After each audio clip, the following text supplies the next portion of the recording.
안녕하세요, 택티카입니다. 오늘은 이번 시즌 AC 밀란에서 스쿠데토를 들어올린 피올리 감독의 전술을 분석해 보려고 합니다. 경기는 역시 리그 마지막 경기 사수올로전을 기준으로 분석하겠습니다. 먼저 라인업입니다. 4-2-3-1 포메이션으로 들고 나왔고 크로니치가 공격형 미드필더 자리에 나왔지만 크로니치는 3선도 소화할 수 있는 멀티플레이어이기 때문에 실질적인 플레이 위치는 빌드업에도 가담, 중원을 왔다 갔다 하며 변형 4-3-3에 가깝게 보는 것이 맞을 수도 있습니다. 그럼 에버리지 포지션을 통해 이러한 과정을 확인해 보겠습니다.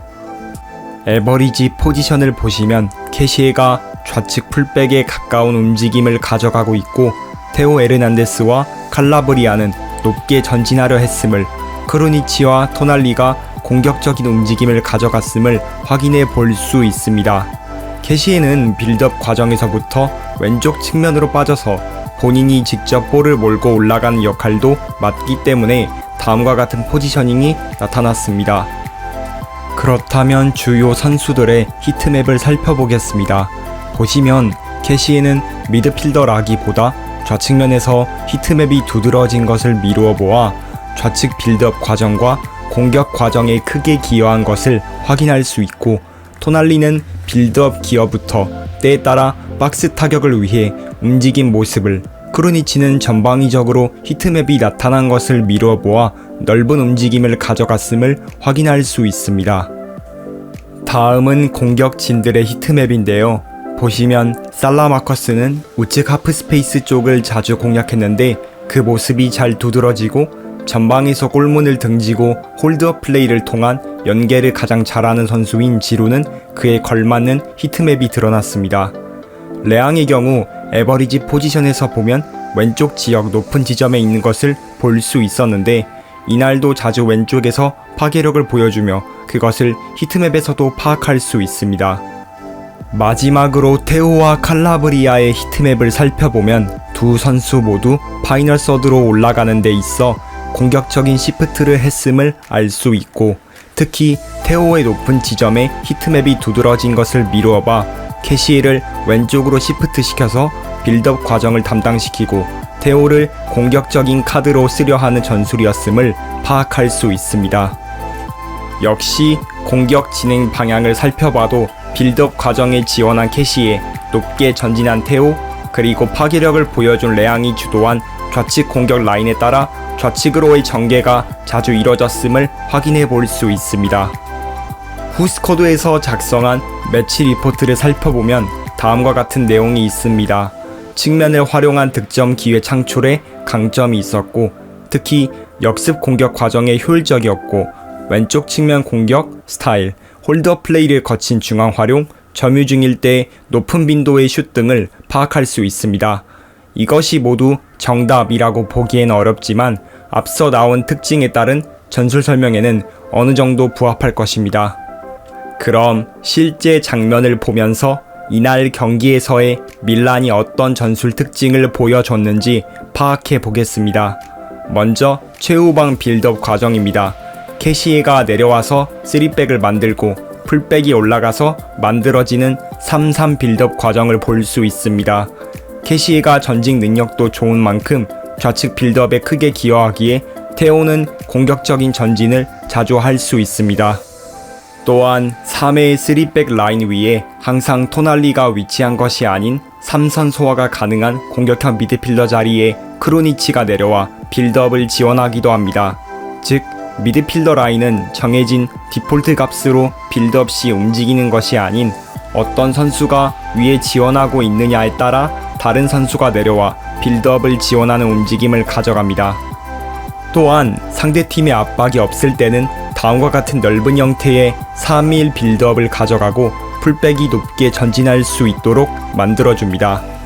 그렇게 미들서드로 전진했을 때 2-2-3-3 공격 라인을 만드는 것이 특징인데, 다음은 테오가 롱킥을 받고 왼쪽에서부터 언더랩의 반대쪽으로 넘어가는 장면이고, 크로니치가 왼쪽 하프스페이스, 살라바커스가 우측 하프스페이스에 위치하며 만들어지는 공격 대형입니다.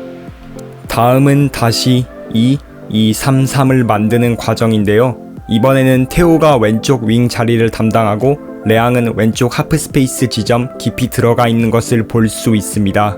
이를 통해 2-2-3-3 공격 라인을 만드는 데 있어 유기적인 움직임을 확인해 볼 수 있습니다. 또한 여기서 두 번째에 있는 3의 라인이 공격 시 밀고 들어오면서 파이널 서드에서 최전방의 6명의 공격 라인을 만드는데 이때 캐시에가 밀고 올라가 6의 구성원이 되기도 합니다.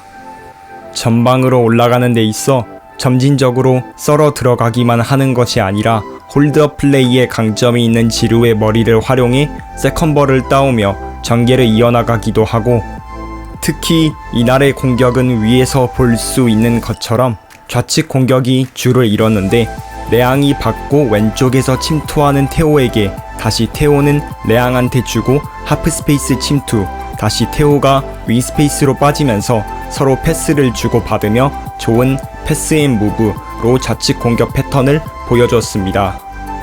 또 레앙은 박스 안 하프스페이스 지역에서 좋은 찬스를 많이 만들어냈는데 특히 거의 끝 지점까지 들어가 침투하는 선수를 향해 넣는 컷백 플레이가 지루의 첫 번째 골을 도왔고, 두 번째 골도 압박에 성공한 레앙이 박스 안으로 들어가 지루에게 컷백을 내주며 두 번째 도움을 기록하고, 팀이 전방 압박에 성공하고 공격으로 전환하는 과정에서 또다시 레앙이 이번에는 오른쪽에서 컷백을 성공시켜 도움 해트트릭을 완성했습니다. 왼쪽에서 공격적인 모습을 보여주는 테오와 레앙의 플레이를 적극적으로 활용한 공격 패턴이 성공적으로 들어갔다고 볼 수 있습니다. 지금부터 수비 장면을 체크해 보겠습니다. 수비 시에는 디폴트 값인 4, 2, 3-2를 기본으로 수비 대형을 만들며, 지루는 키퍼의 최후방 빌드업을 방해하기 위해 때에 따라 전진, 레앙은 좌측으로의 공격이 진행될 때 튀어나가 압박하는 모습을 보여주기도 합니다. 그렇다고 항시 전방 압박을 시행하는 것이 아닌 상대의 빌드업의 빈틈을 노린 효율적인 전방 압박을 실행하는 것을 확인할 수 있습니다. 상대가 최후방에서부터 전진에 성공해 센터서클 부근까지 도달했을 때는 라인을 어느 정도 내려 다음과 같은 4, 2, 3-1의 프레싱 미디어 패턴을 가져가는 것을 볼 수 있습니다. 이를 통해 상대가 측면으로 공격을 전개하게 하는 것에 의의가 있고, 그때 압박을 들어가 볼 소유권을 가져와 측면의 파괴력을 이용한 빠른 역습 과정으로 나아가려 합니다. 그 밖에 토날리는 중원에서 볼을 잡았을 때 반대 전환을 하거나 직접 공격 지역까지 올라가 중거리 슛을 때리는 장면도 파악해 볼 수 있습니다. 정리하면 빌드업 시 캐시에가 내려와서 지원하는 3-3 내지 3-1 빌드업, 미들 서드로 전진하는 과정에서 2-2-3-3 공격 패턴을 만들기, 파이널 서드에서 6의 공격 라인 중 특히 좌측의 레앙과 테오의 스위칭 플레이를 적극 활용, 전진한 레앙의 컷백을 활용하는 지원 선수의 침투 움직임, 수비 시에는 4-2-3-1을 활용한 효율적인 전방 압박과 역습으로 이어나가기 위한 중앙 패스 차단선 움직임 등으로 요약할 수 있겠습니다.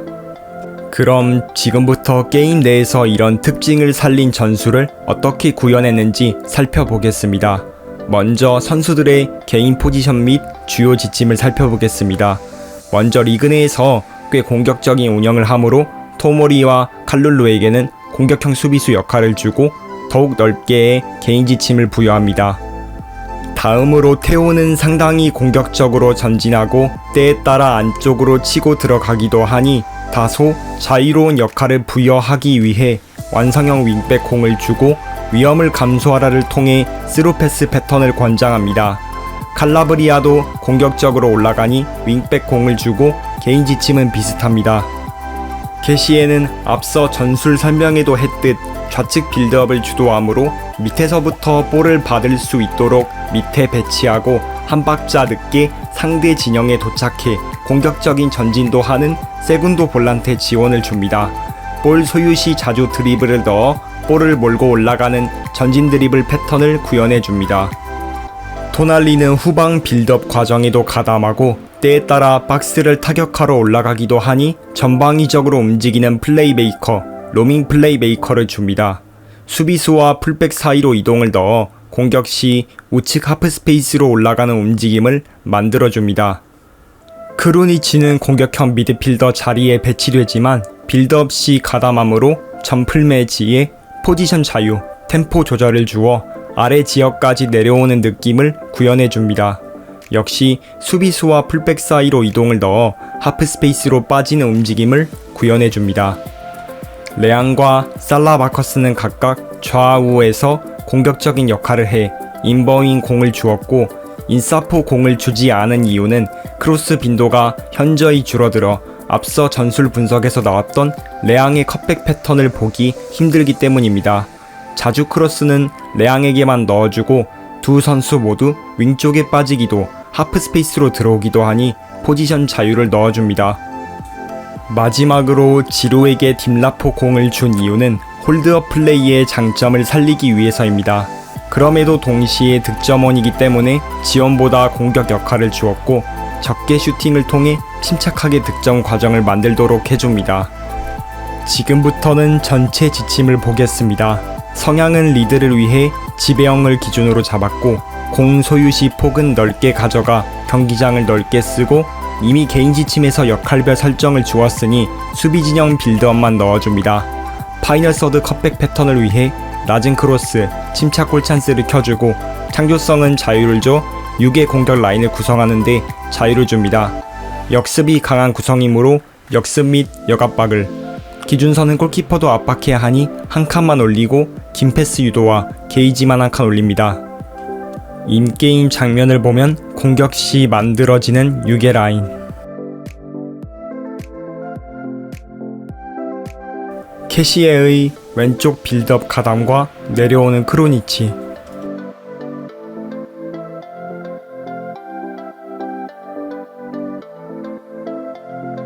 공격적으로 전진하는 테오와 캐시에의 전진,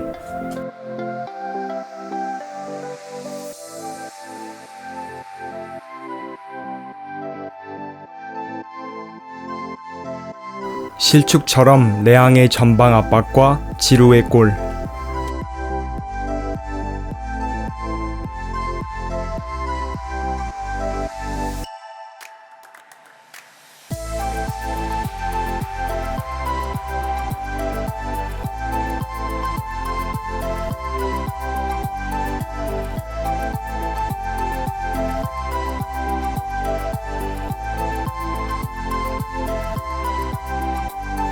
볼을 몰고 안쪽으로 들어가는 캐시에,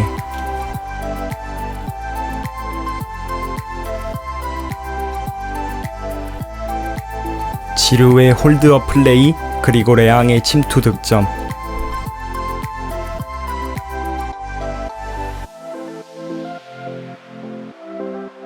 박스를 타고 측면으로 빠진 레앙의 컷백, 지루의 슈팅까지 볼 수 있습니다.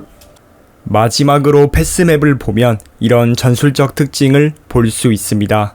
윙어와 같은 위치를 보여준 테오, 그리고 테오와 레앙의 콤비, 밑에서 좌측 빌드업을 주도한 캐시에, 홀드업 플레이를 제공한 지루, 전방위적으로 빌드업에 가담한 토날리까지 의도한 대로 전술 특징이 잘 드러났음을 볼 수 있습니다.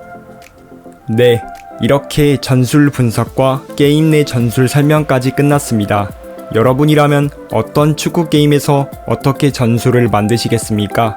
여러분의 생각과 질문을 댓글로 남겨주세요. 유익하게 보셨다면 구독, 좋아요, 알림 설정까지 부탁드립니다. 그럼 저는 다음 콘텐츠에서 뵙겠습니다.